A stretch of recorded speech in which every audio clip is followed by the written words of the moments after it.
Magandang araw sa inyong lahat, mga kaibigan. Ayan, mga kapamilya at mga kapatid. Ayan, nandito naman po tayo.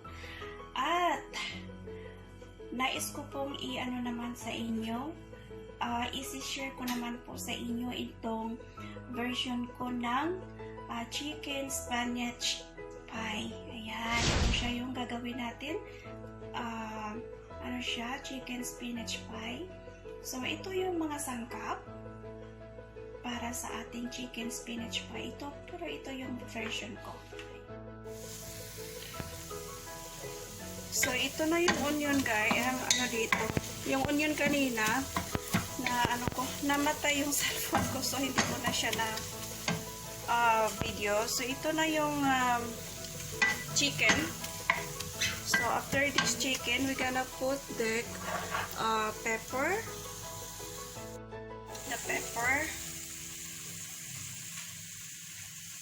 And then,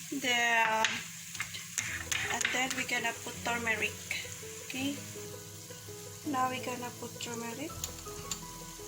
Where is turmeric?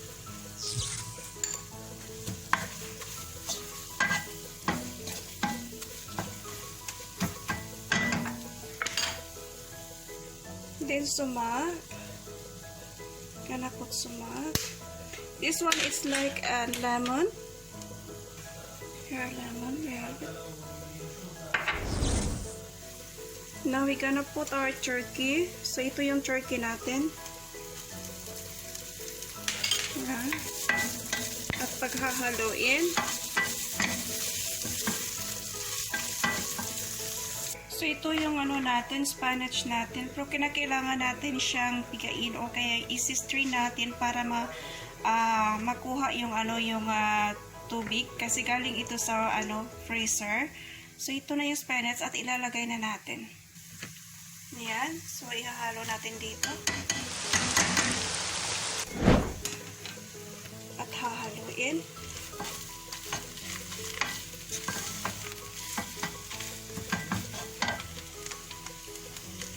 Ito guys, kahit po yung may ano lang kayo, yung chicken breast, tatlong chicken breast lang siya, tapos pakuluan nyo, lagyan ng asin, at saka paminta, at saka bay leaves. So yan, pagkatapos gawin na itong palalitin, so yan siya.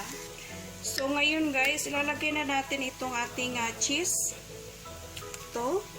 Yung ginagamit ko, yung kagaya na sinabi ko kanina, yung spreadable cheese.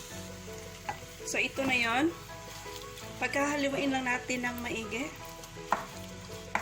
So, ito yun siya guys ha. Ito yung ginamit ko na cheese. Ito siya. Ayan. Okay. So, medyo malikot ang video ko kasi yung isang kamay ko nag-mimix. Ayan. Okay, so imimix lang natin. Pero ito siya guys, depende sa inyo. Pwede rin nalagyan nyo siya ng mushroom.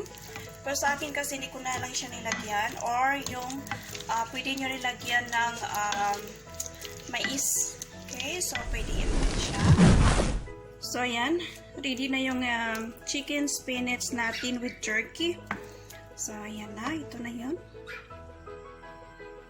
Yan. So, ito yung ano natin kanina, yung pastry, yung niro-roll natin. Ayan siya. So, ilalagay lang natin na sa ating pan or sa kung Pyrex mayroon tayo, ilalagay lang natin ito. So, ito siya. Nilagay lang natin dito. Ayan. Kung mayroon kayong Pyrex, mas maganda pag mayroong Pyrex din.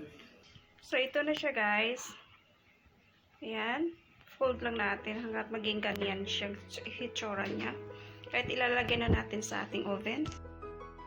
So, ayan guys. Since mayroon tayong natirang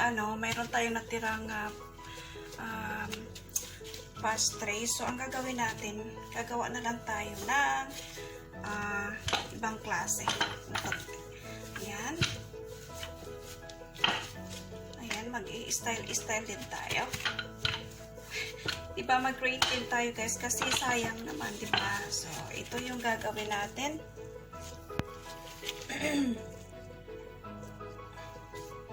So, ito siya.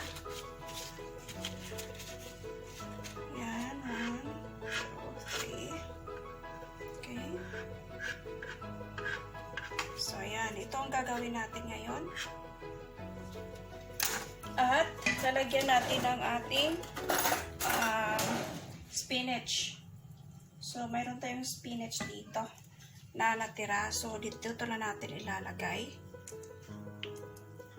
Diba, sayang naman. So, gagawa na lang tayo. Marami pa kasi. Ayan. I-fold lang natin.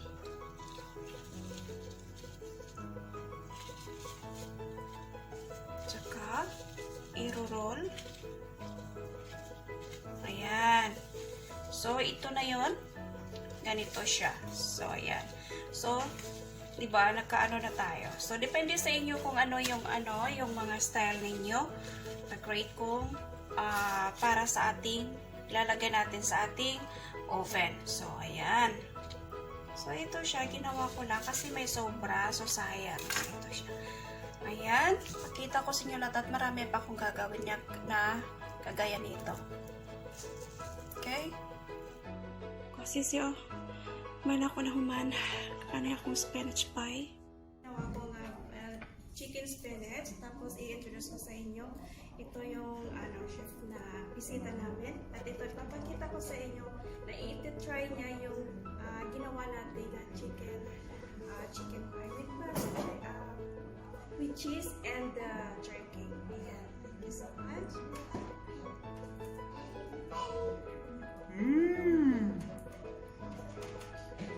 Yummy.